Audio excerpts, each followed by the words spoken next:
MBC Media Group's Radyo Natin Nationwide, a member of the KBP. Radyo Natin Nationwide.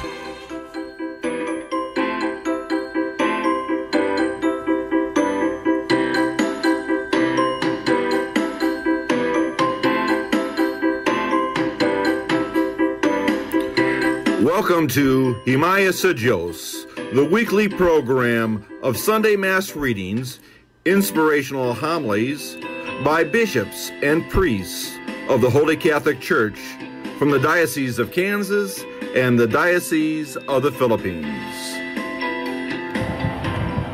Ang Ginoo akong pusog, iya akong giangkat ngadto sa kagawasan, iya akong giluwas, kay nahigugma man siya kanato. Mga igsoon ko din ni Kristo, mayong buntag kaning tanan. Ang pasalamaton kita sa Ginoo, nga niya nasab kita ini karong Domingo, makikambit sa buhing pulong sa Dios sa mga basahon nga gilapid karong ikawalo nga Domingo sa liturhikanong kalendaryo sa simbahan, uban diha sa atong mga pagpamalando. Usama kaigsunan ko sa kahigayunan nga niya kanato, atong pagdayo ug pasalamat ngadto sa Dios ug sa usa-usa kanato nga niya nasab kita makahigayon pagpaminaway dinhi sa kahanginan ini atong programa sa kahanginan, ang Himaya sa Dios, nagipasugdahan ug giabaga sa Missionary Brothers of Perpetual Help uban sa Holy Catholic Church Apostolic See of the Philippines, Diocese of Kansas, USA. Nga diin gihatagan og kinabuhi ining atong sikat nga estasyon sa radyo, ang 103.9 FM Naval Radyo Natin. Sa kanadnunay madasigon kita na diin makig-uban sa usag-usa uban sa atong gawas nun o kadasig diya sa pagpaminaw sa mga buhing pulong sa Dios na mag-aagak kanato ngadto kaniyaw sa atong sikataw uban sa atong pagpuyo sa Kristohanong nga mithi, dala ang tagsa-tagsa nato kapag tuo sa Dios o pagigugma sa atong isikataw isip katawhan sa Dios. Magampo kita. O Ginoo, aga ka ang mga hitabo sa kalibutan diya sa imong kalinaw. O gatagi ang imong santos nga simbahan sa kalipay sa pag-alagad kanimo diya sa kagawasan.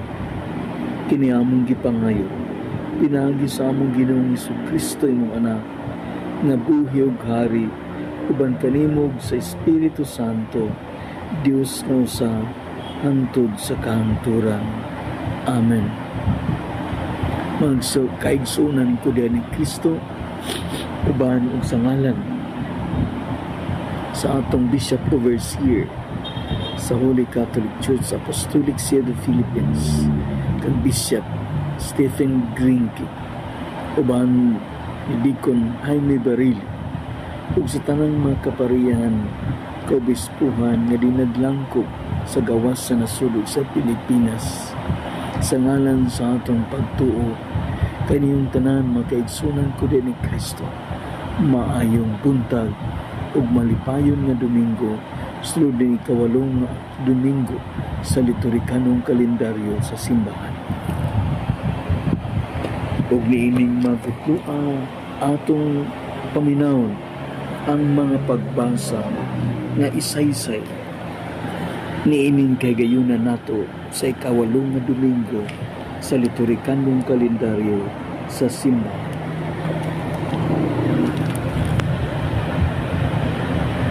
Ang unang pagbasa kinutlo gikan sa basahon ni Sirach.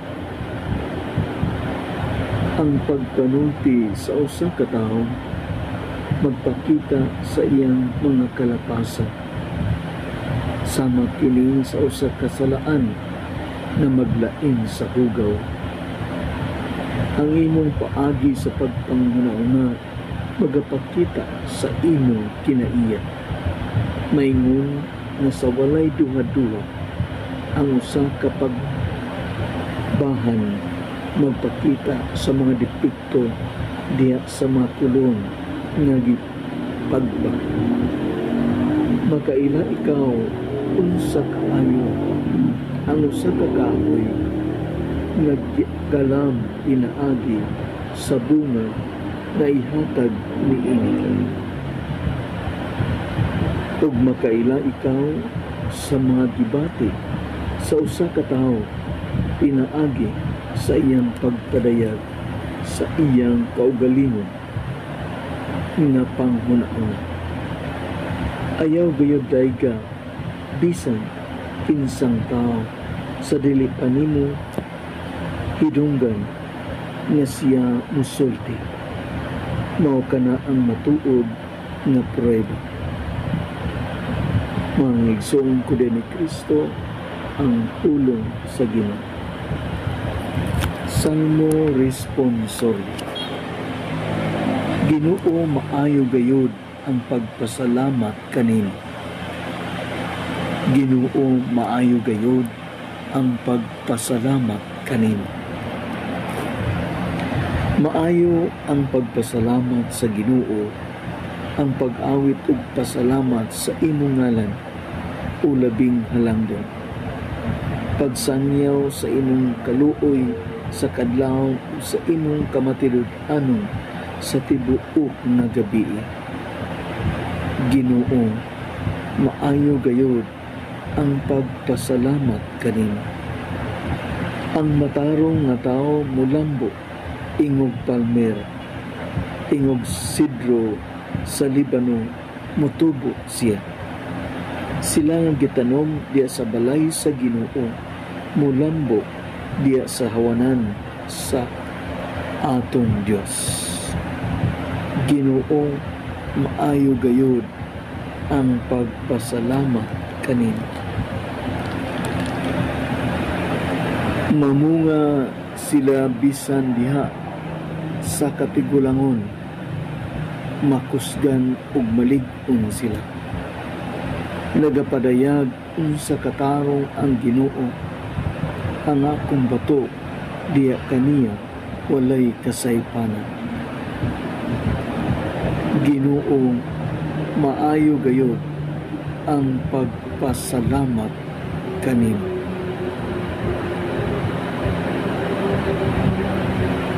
Ikaduhang pagbasa. Kinutlo gikan sa unang sulat ni San Pablo ngadto sa taga Corinto.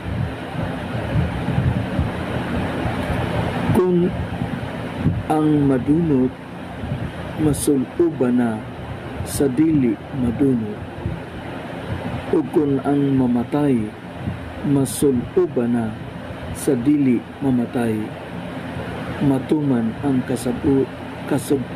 kasulatan nga nag-ingon, gilaglag ang kamatayon ug hingpit na ang kadaugan.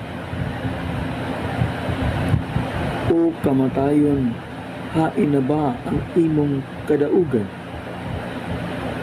O kamatayon, hain na ang imong kalala.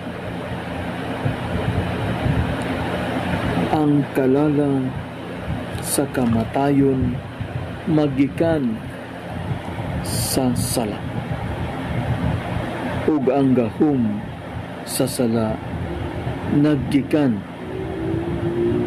sa bala.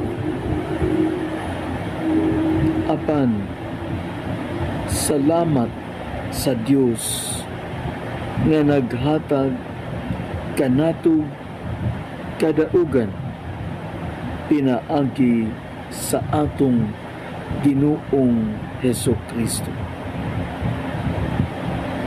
Busa mga minahal kung kaigsuonan, barug kamo nga lig-on ug dili matarog. Pagkugi kamo kanunay sa inyong pag-alagad sa Ginoo. Kay nasayod kamo nga ang iyang pag-alagad dili gayud makawa. Mga igsoon ko diya ni Kristo, ang walaang pulong sa Ginoo. Atong paminawon karong ang santos nga ebanghelyo karong Domingo. Apan ang tinuod mao nga gibanhaw ni Kristo ingon nga pasalig nga kadtong nangamatay banhawon usab. Mga igsuon ko diha ni Kristo ang pulong sa Ginoo.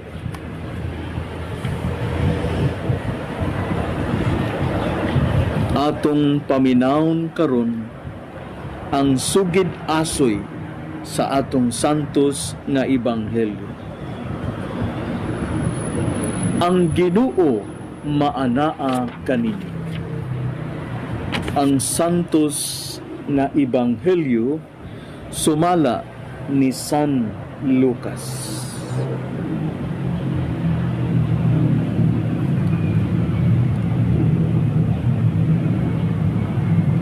Sa nakalugsong na sila sa bungtod, mitindog si Jesus sa usa ka dapit nga patag kauban sa kapid-an sa iyang mga tinun-an.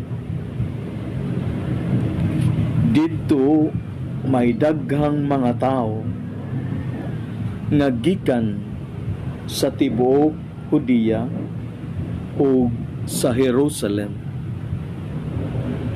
o sa mga syudad nga kabaybayunan sa Tiro o sa Sidon. Unya, mitanaw si Jesus sa iyang mga tinun-an o miingon, bulahan kadtong mga kamong mga kabus kay inyo ang gingharian sa Dios. Bulahan kabong mga gigutom karon kay kamo pagabusgon. Bulahan kamo nga karon naghilak kay kamo malipay raon niya. Bulahan kamo kon ang mga tao magdumot o magsalikway o magbugal-bugal kaninyo o mag-ingon nga kamo mga dautan tungod sa anak sa tao. Paglipay kamo kung kini mahitabo o pagsayaw sa kasadya. Kay dako ang ganti nga gitagana alang kaninyo didto sa langit. Kay ang ilang mga katigulangan naghimo sa ingon ngadto sa mga propeta. Apan alaot kamo nga mga dato karon kay napahimuslan na ninyo ang kinabuhi nga hayahay. Alaot kamo nga mga busog karon kay kamo unya kanunay gutomon. Alaot kamo nga karon nangatawa kay kamo unya magbangutan o maghila. Alaot kamo kung magdaig kaninyo ang tanang mga tao kay mauusab kini ang gibuhat sa ilang mga katigulangan ngadto niini sa mga mini ngadto sa mini nga propeta. Mga igsuon ko diyan ni Kristo ang maayong balita sa atong kaluwasan. Dinasig sa atong paghatag sa kaugalingon diha sa mga pagpaminaw ug paghatag og bili o kaimportansya sa mga pulong sa Dios nga atong nadungog. Sa mga basahon nga gihan ay nini ika-unom nga Domingo sa ordinaryo nga liturhikanong kalendaryo sa atong simbahan. Niining atong mga pagpamalandong mga kaigsuonan ko sa atong ebanghelyo, adunay duha ka mga puntos nga diin magaganoy usab sa atong mga pagbati ug panghunahuna nga diin ato kining madawat sa kaugalingon sa kinatibuk-an gayud uban sa kahinangop diya sa atong pagpaambit sa usag-usa. Ug niining mga puntuha magagiya kanato sa atong Diosnon ug tawhanon nga kinabuhi. Ang duha ka mga puntos na din magahulagway sa atong pag-inambitay niining atong pagpamalandong sa ordinaryo nato nga kasinatian sa kinabuhi makaigsuonan ko din ni Kristo mao kini. Ang unang nga punto, gitawag kita sa atong Kristohanon nga kinabuhi, gitawag kita sa pagpuyo sa Diosnon nga hiyas, Diosnon nga gawi. Mao nang sa atong kinabuhi di ay gitawag kita sa pagpuyo sa Diosnon nga gawi nga diin base sa Ginoo, kinaiyahan sa Ginoo nga anaa kanato, mga bertud ug hiyas nga Diosnon. Mao kanay naglangkob sa atong una nga punto. Ang ikaduha nga punto makaigsuonan mao kini nga diin ang ato usab nga Kristohanon nga kinabuhi gitawag diha sa pagpuyo, sukwahi sa tawhanon nga mga hiyas. Ang paglikay sa tawhanon nga mga hiyas nga atong gitinguha sa kinabuhi. Pinaagi nini mga puntuha kita maganoy sa makamatuoran sa atong pagkinabuhi. Mao kini ang mga puntos nga atong panag-ambitan makaigsunan ko diyan ni Kristo. Ang una nga ang atong Kristohanon nga kinabuhi gitawag sa pagpuyo sa Diosnon nga hiyas. Ang ikaduha nga punto, ang atong kinabuhi gitawag sa paglikay sa tawhanon nga mga hiyas. Muna kung atong tukayon ang unang punto, kininag kanayon. Ang Ginoo niingon, bulahan kamong mga kabus kay inyo ang gingarian sa Dios. Bulahan kamo nga gitgutom karon kay kamo pagabusgon. Bulahan kamo karon naghila kay kamo malipay raon niya. Bulahan kamo kun ang mga tao magdumot o magsalikway ug magbugal-bugal kaninyo ug mag-ingon nga kamo mga dautan tungod sa anak sa tao. Paglipay kamo kung kini may tabo o pagsayaw sa kasadya kay dako ang ganti nga gitagana alang kaninyo didto sa langit. Kay ang ilang mga katigulangan naghimo sa ingon ngadto sa mga propeta. Kini nga kinabuhi kung atong sundon, gikinahanglan ang mga hiyas nga Dios no, aron kita makabarok o makapuyo niini sa kinasingkasing gayod sa atong Kristohanon nga kinabuhi. Munong kung atong hinuktukan mga kaigsuonan ko, kita angay nga magdumdum niini. Ang ikaduha nga punto nga din maglikay kita sa pagpuyo ug tawhanon nga kinabuhi diya sa atong Kristohanon nga kinabuhi usab. Una importante sa atong kinabuhi ang pagsuhid, pag-aninaw sa atong kaugalingon. Sa unsa ba ang atong nahimo sa atong kaugalingon ngadto sa atong isikataw at tubangan sa Dios. Busa mas importante ang pagsuhid nato sa atong kaugalingon. Labi na nga din kita makaamgo uban diya sa atong pagsuhid. Kung naunsa na ang atong pagpakig-ambit sa atong kaugalingon diya sa pamilya o sa atong simbahan o mismo sa katilingban, nga din ato bang napunda ang gugma sa Dios o gugma ngadto sa atong isikatan. Nahigo ba na may gugmaon o malulug-on ang usa ka amahan ngadto sa iyang asawa uban sa pamilya?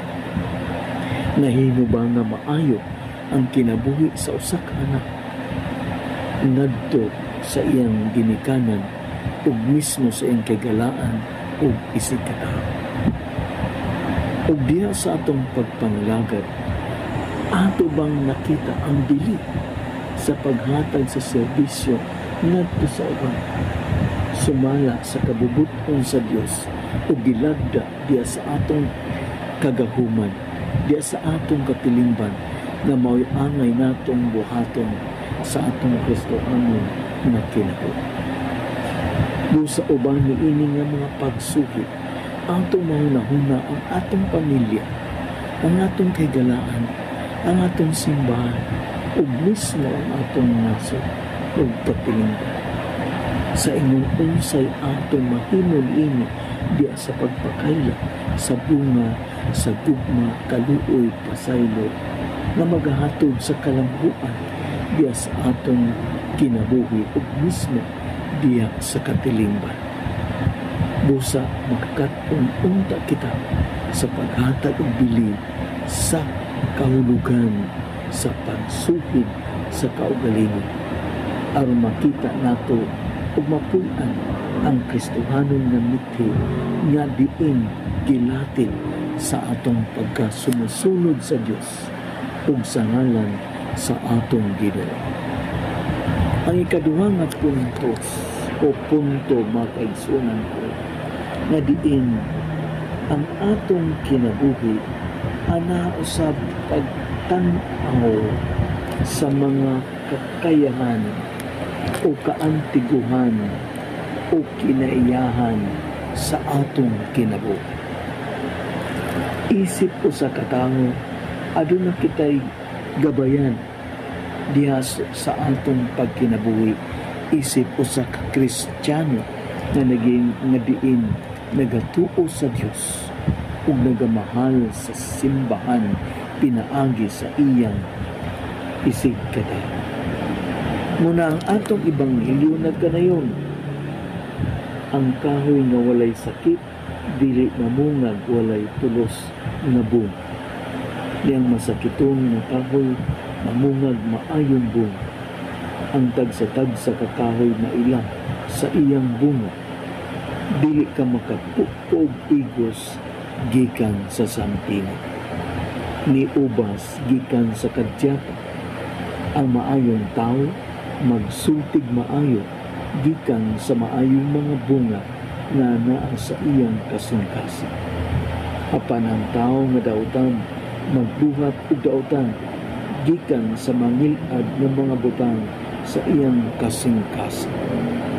Kay kung unsa ang anak sa kasing-kasing tao, mausab ang iyang isulti. Busa mga kaigsuonan ko, importante usab ang pagsuhid ug paglantaw diya sa atong kagkinayangan. Kung giunsa nako pagbuhat sa lihuso nga pamaagi, ang gasa nako sa akong pagpananaw, sa akong pagpandungog, sa akong pagpanulti, panghuna-huna, diha sa akong kaugalingon. Ang natural na kinayahan na anaa kanato, yano lang kini apan mao kini makapuhat ug makalumpag sa atong pagkatawhanon diya sa atong pagtuo ngadto sa Dios. Busa pinaagi ni ini atong masuhid kung giunsa nato pagdawat ang atong naturalidad, kung giunsa nato pagpaambit ang gasa sa atong kaugalingon sa kinayahan, ang kinayahan sa gugma nga niya kanato, ang kinayahan sa maayong gawi ngadto sa uban, ang kinayahan sa pagpasaylo o kayosahan na diin magahatag kanato sa himpit ng kalambuan. Busa pinaagi ni ini ato kini na mapuy-an base sa atong pagtuo o makahinumdum unta kita na diin diha sa atong kinabuhi aduna kitay kapasidad uban sa atong kinayahan nga anaa sa atong kinabuhi na kabalo kita mahigugma, kabalo kita maluo, kabalo kita mapasaylo, o kabalo kita mubuhat o mupanday sa usa ka kahiusahan o kalampusan sa kinabuhi, dala ang kalinaw. O kining tanan ato mapaambit o mapuy-an sulod sa pamilya, katilingban o sa simbahan.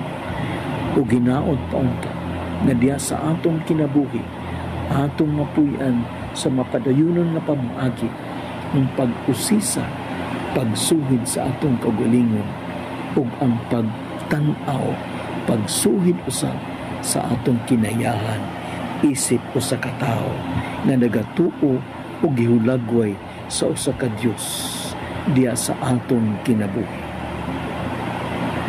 Mga kaigsunan ko din ni Kristo na pupos na ang atong panahon, nining atong programa sa kahanginan, ang himaya sa Dios.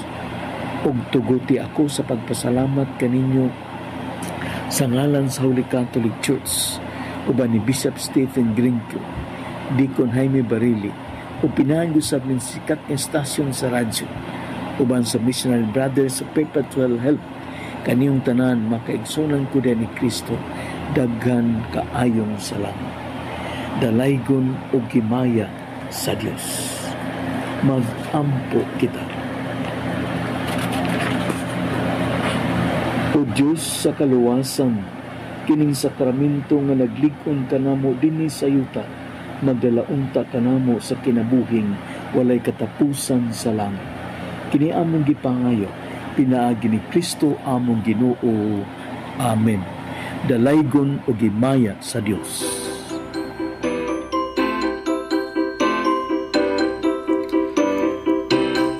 This has been Himaya sa Diyos. Our program was sponsored by the Society of the Missionary Brothers Perpetual Help. Our music is furnished by Ben Sound. Join us next week at this time for Himaya sa Diyos.